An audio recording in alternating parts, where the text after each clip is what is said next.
Как записать мелодию на слух? Проще говоря, снять ее, при этом записать как музыкальный диктант. Написание музыкального диктанта на слух является одной из главных форм работы по предмету сольфеджио, и в дальнейшем это первый этап для развития такого навыка, как съем и запись на слух. Это полезно при работе над вашим личным материалом, например, при написании песни. Все потому, что диктанты тренируют навык написания слышимого. Сегодня поговорим о плане записи мелодии. Запись музыкального фрагмента на слух – это выполнение сразу нескольких заданий. Слышать высоту звуков мелодии, чувствовать равномерное чередование долей, чувствовать ритмические соотношения звуков и пауз, при этом правильно группировать длительности нот и пауз, правильно записывать все нотные знаки в целом, понимать фразовую логику и форму, то есть слышать повторность, слышать секвенции, слышать в целом тип движения, восходящее оно, нисходящее, волнообразное, слышать интонация окончаний фраз и так далее. На уроках фортепиано процесс освоения нового произведения происходит так. Воспроизводя музыкальный текст по нотам, в сознании постепенно из деталей складывается готовое произведение. При написании же музыкального диктанта или любой мелодии на слух происходит наоборот обратное. Из звучания создается нотная запись.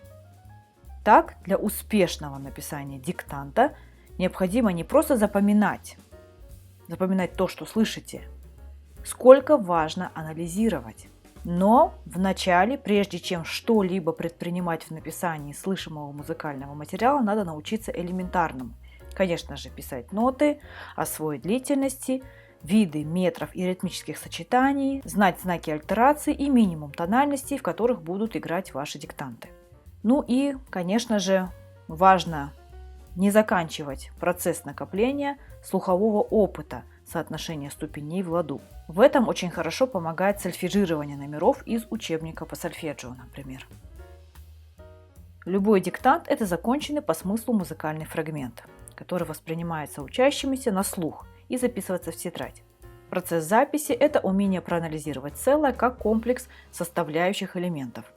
Мелодия плюс размер плюс ритм плюс форма. И если все это проанализируете и структурируете правильно, то и получите результат.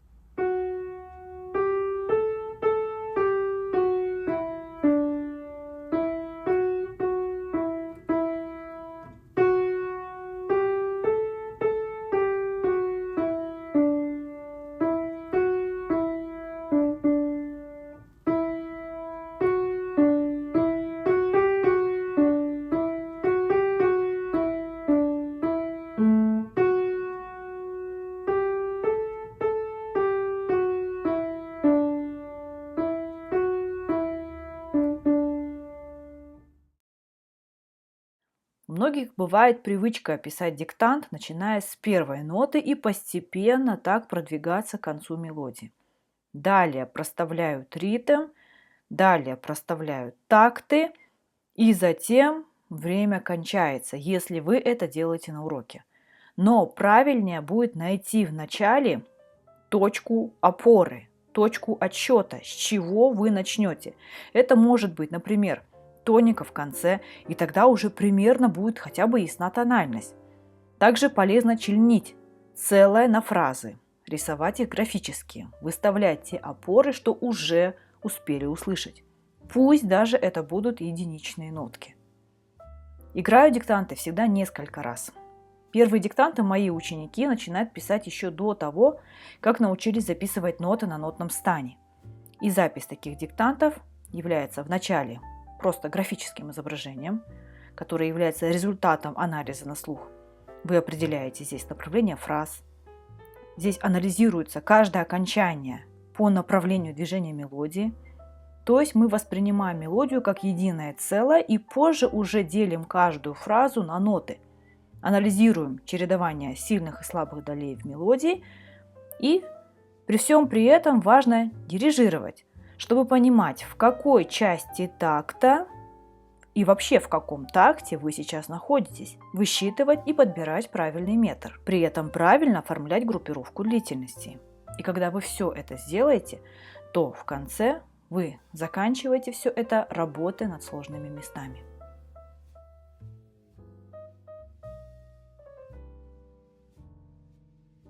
Отдельно хочу отметить элементарную вещь, что важно не отключаться при сравнении высоты звуков на расстоянии, то есть стараться услышать разницу в звуковысотности звуков, то есть какая нотка выше, какая ниже и насколько. Простыми словами, важно определять ноты максимально правильно, используя сравнение звуковысоты. Будет полезно сочетать письмо и пение, то есть сначала пробуем пропеть мелодию вслух, потом про себя. При этом привыкаем контролировать внутренним слухом то, что вы пишете. Задерживать в голове целые фразы. Для этого будет как раз полезна запись выученных мелодий по памяти, например. Каждому диктанту, как правило, предшествует настройка в тональности. Пение камертона. Камертон – это нота ля, и от нее вы уже исходите, ведете свои звуковысотные сравнения. Ну или вы можете настраиваться пропеванием гаммы в той тональности, в которой и планируется диктант. Ставьте лайк, если информация оказалась для вас полезной и интересной. Подписывайтесь на мой канал, смотрите другие мои видео. Всем пока!